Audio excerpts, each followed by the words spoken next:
Halo, dengan gue Billy. Performa lancar, pengalaman seru.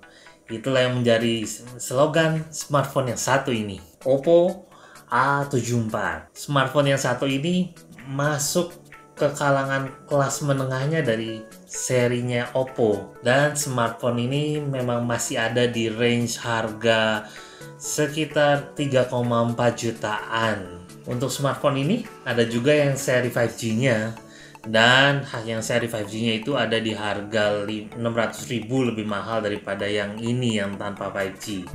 Kalau kita lihat isi boxnya, seperti tipikal smartphone Oppo pada biasanya ya, lengkap, sudah ada silikonnya juga di dalamnya, dan ada SIM ejector seperti biasa, handphonenya, lalu yang pasti aksesorisnya juga ada headset, dan yang pasti masih ada kepala charger dan kabelnya biasa USB Type C ya. Udah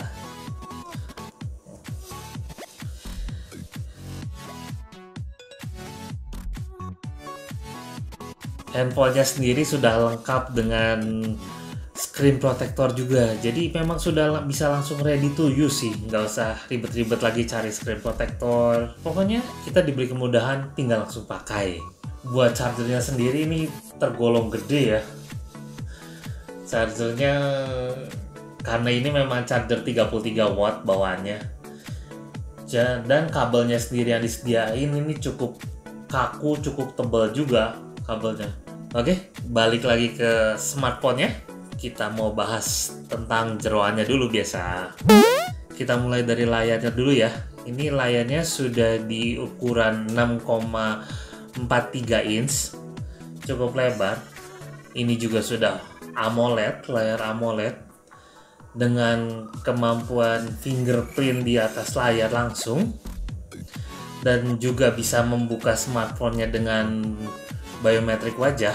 Selain dari itu, layarnya sendiri sudah Full HD Plus. Dan untuk yang seri 4G ini sih masih di 60 Hz ya layarnya. Untuk yang 5G-nya sih memang sudah memberikan layar 90 Hz. Tapi ya 60 Hz juga masih oke lah, standar. Dan yang pastinya gue sudah coba mencari tapi tidak ada keterangan ini menggunakan Gorilla Glass. So I assume ini belum menggunakan Gorilla Glass. Untuk SIM cardnya sendiri ini sudah dual SIM card, dan sudah disiapkan juga dedicated slot buat external memory lagi tambahannya. Dan ini sendiri jeroannya sudah dilengkapi dengan 128 GB storage dan 6 GB RAM.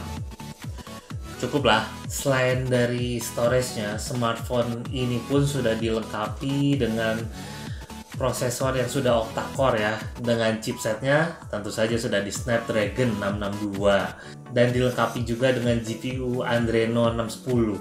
Dan untuk smartphone ini, si Oppo juga cukup mengunggulkan kemampuan kameranya yang memiliki AI triple kamera, yang mana dia untuk kamera utamanya ada di 48 megapiksel, dan kamera makro dan depth-nya di 2 megapiksel. Dan untuk kamera selfie-nya sendiri, dia ada di 16 megapiksel. Hasil fotonya juga cukup memuaskan ya.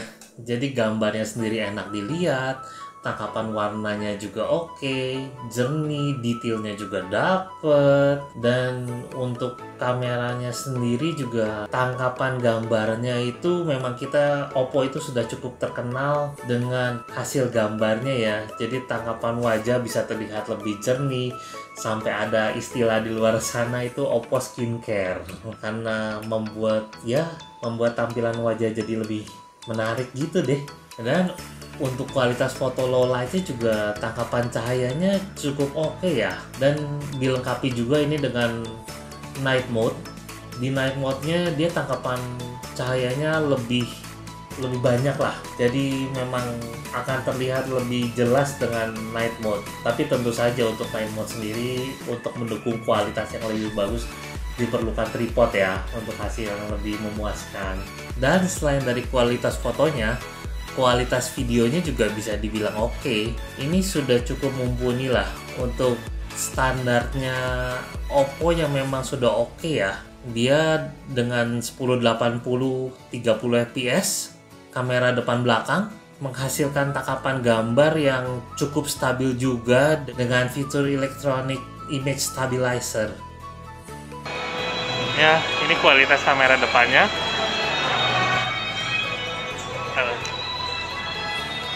Dipakai sambil jalan.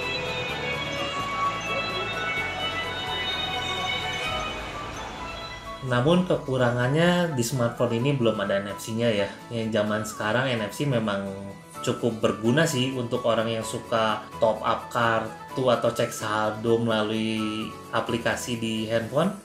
NFC itu diperlukan, tapi ya kalau itu tidak terlalu penting lah, karena untuk hal-hal seperti itu kita masih bisa ke ATM untuk ngecek ya. Smartphone ini juga sudah dilengkapi dengan baterai 5000 mAh dan sudah support dengan fitur Super VOOC flash charging, dan dilengkapi juga dengan charger yang 33 watt itu. Dan tentunya gue tes sendiri. Ini smartphone ini dari 5-100% itu cuman perlu waktu kurang lebih sekitar 1,5 jam untuk fully charge. Ya, begitulah isi jeroan smartphone ini. Tapi review ini tidak cukup ya kalau tidak dilengkapi dengan yang namanya benchmarking dan juga real life testing menggunakan game-game yang kekinian. So, kita mulai benchmarknya dengan menggunakan biasa AnTuTu benchmark.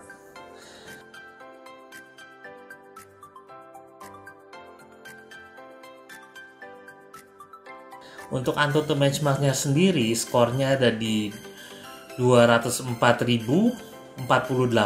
Dan selain itu benchmark yang kita gunain juga di 3D Mark menggunakan Slingshot Extreme.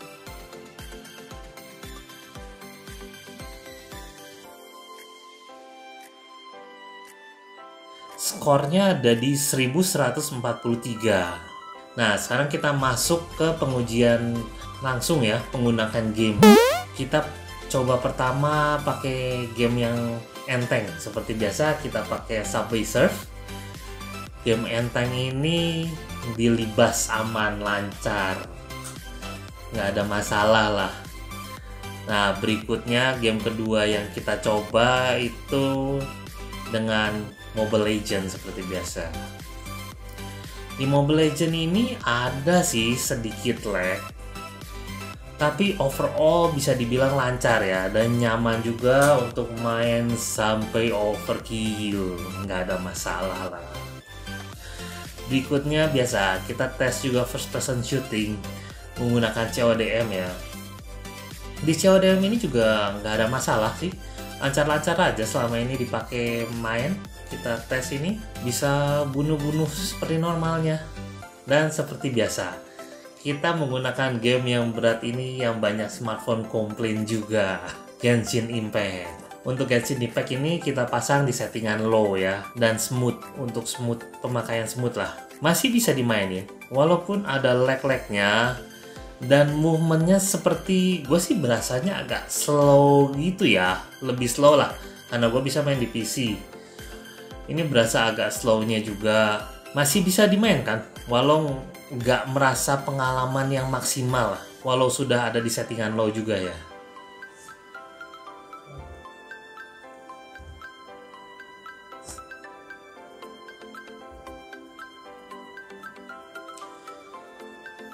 Ya, begitulah hasil pengujian menggunakan benchmark dan real life testingnya ya. Tapi kurang afdol juga kalau kita nggak ngetes power consumption-nya ya. Jadi selama digunakan main Subway Surf, kurang lebih sekitar 5 menit, itu dayanya cuma turun sekitar 1%. Dipakai main Mobile Legends 16 menit, ya 1 game, 2 game tergantung berapa lama gamenya gitu, itu turun sekitar 2%. Dipakai CODM pun sekitar 11 menit atau kurang lebih 1 game multiplayer itu cuma hilang 2% juga. Irit juga sih ini. Dan dipakai main Genshin Impact 20 menit itu hilangnya sekitar 6% saja. Ini baterainya memang cukup irit ya dengan power consumption seperti itu. Cuman memang pas dipakai main game agak berat, ya berasa juga nih smartphone jadi anget-anget juga. Ya walaupun masih nyaman juga sih untuk digunakan, tapi ya berasa anget aja. So, untuk kesimpulannya, dengan harga yang masih di bawah 3,5 juta ini, smartphone ini performanya cukup oke untuk penggunaan sehari-hari. Dan kalau kalian don't mind dengan performa yang mediocre saat dipakai main game yang memang sudah terkenal berat, ya mungkin smartphone ini bisa dijadikan pertimbangan juga ya. Sekian dulu review untuk Oppo A74 ini. Kalau suka dengan video ini boleh like, kalau nggak suka dislike. Kalau punya saran boleh tulis di kolom komentar bawah. Sampai ketemu di video berikutnya. Bye-bye. Ciao.